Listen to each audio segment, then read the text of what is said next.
கிறிஸ்துவுக்குள் அன்பான கர்த்தருடைய பிள்ளைகளே, உங்கள் யாவரையும் ஆண்டவராகிய இயேசு கிறிஸ்துவின் ஈடு இணையற்ற பரிசுத்த நாமத்தினால் உங்களை ஆசீர்வதிக்கின்றேன், வாழ்த்துகின்றேன்.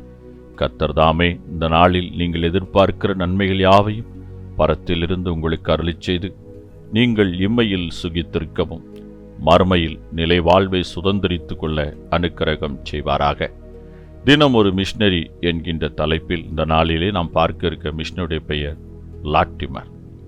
இவருடைய காலங்கள் 1487 முதல் 1555 வரை. இவருடைய நாடு இங்கிலாந்து, இவருடைய தரிசன பூமி இங்கிலாந்து. இங்கிலாந்து நாட்டை மேரி என்ற அரசி ஆண்டு வந்த காலம்.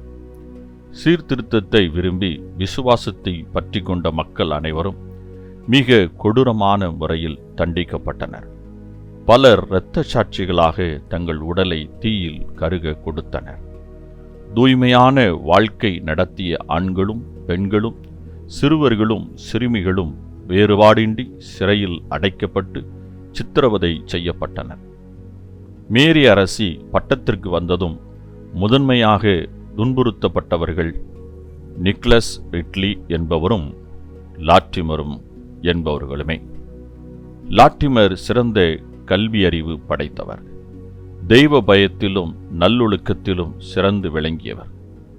6ஆம் எட்வர்ட் அரசாண்ட காலத்தில் அத்தியட்சராக பணியாற்றியவர்.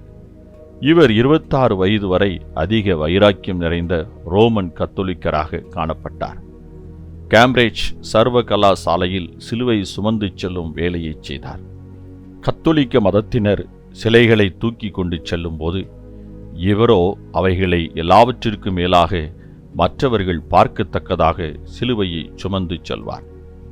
ஒரு நாள் இவர் ஆண்டவராக இயேசு கிறிஸ்துவினால் தொடப்பட்டவராக இரட்சிப்பின் அனுபவத்திற்குள் வந்தார். அன்று முதல் இவரின் வாழ்வு முற்றிலும் மாறியது. வேத புத்தகத்தை கண்ணும் கருத்துமாக வாசிக்க ஆரம்பித்தார். தாம் செய்து வந்த காரியங்கள் தவறு என்று வெளிப்படையாக அறிவித்தார். கிறிஸ்துவின் மூலமே இரட்சிப்பு என்பதை தெளிவாக எடுத்து காட்டினார். கத்தோலிக்க குருமார்களின் எரிச்சலுக்கும் விரோதத்திற்கும் உள்ளான இவர் அவர்களால் பிடிக்கப்பட்டு சிறையில் அடைக்கப்பட்டார். அது அக்டோபர் 16ஆம் தேதி. இதே நாள் 1555ஆம் ஆண்டு சிறையிலிருந்து வெளியே கொண்டு வரப்பட்ட இவர் இயேசு கிறிஸ்துவின் மேல் வைத்திருந்த விசுவாசத்தின் காரணமாக ஒரு கம்பத்தின் மேல் கட்டப்பட்டார். போர்ச்செவர்கள் கொழுந்துவிட்டு எரியும் பந்தத்தை அவர்கள் உடலில் சேர்த்து கட்டினர். தீ உயர எழும்பியது. அவர் உடல் கருகியது. உயிரோ இறைவனிடம் தஞ்சம் புகுந்தது. அன்பரே, ரட்சிக்கப்பட்ட நீங்கள் கிறிஸ்துவுக்காக உறுதியுடன் நிற்கின்றீர்களா? லாட்டிமர் விதமாகச் சொல்லுகிறார், கடவுள் கிருபையால் நாம் இங்கிலாந்தில் கொளுத்த போகும் அக்கினியை ஒருவராலும் அணைக்க முடியாது. அன்பானவர்களே, இந்த லாட்டிமர் ஒரு சடங்காச்சார கொள்கையை கொண்ட சபையில் ஒரு சடங்காச்சாரியமான ஒரு கிறிஸ்தவராக வாழ்ந்து வந்தார். ஆனால் இரட்சிப்பின் அனுபவம் அவர் வாழ்வில் வந்த பொழுது தாம் இத்தனை காலம் கிறிஸ்துவுக்காக ஊழியம் செய்கிறேன் என்று செய்தவைகளெல்லாம் வெறும் மாயையும் பொய்யுமாயிருக்கிறது. இது கிறிஸ்துவுக்கான ஊழியம் அல்ல, இது போலித்தனம் நிறைந்தது என்று உணர்ந்து கொண்டார்.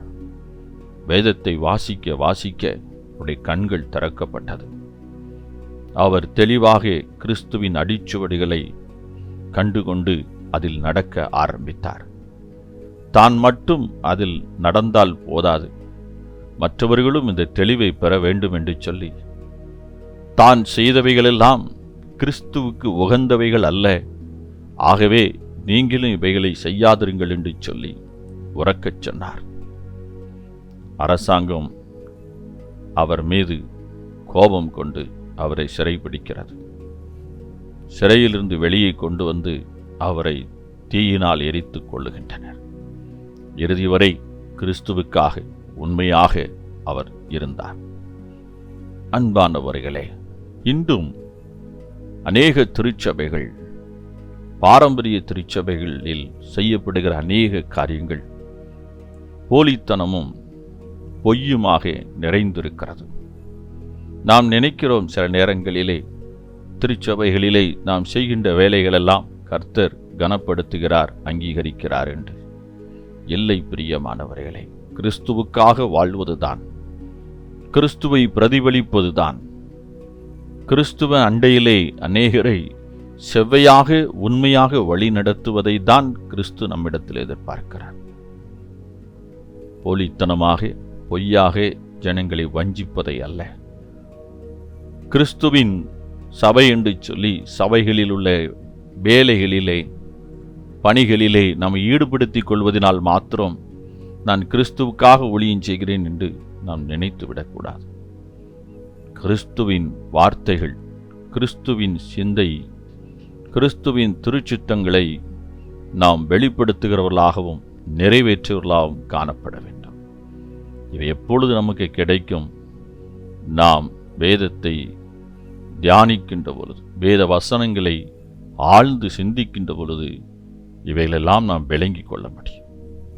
அன்பானவர்களே, இன்று திருச்சபை வஞ்சகத்தினாலும் போலித்தனத்தினாலும் சடங்காச்சாரியங்களினாலும் நிறைந்திருக்கிறதை நாம் பார்க்கிறோம். இவைகளிலிருந்து சபையை மீட்டெடுக்க நம்முடைய பங்கு என்ன?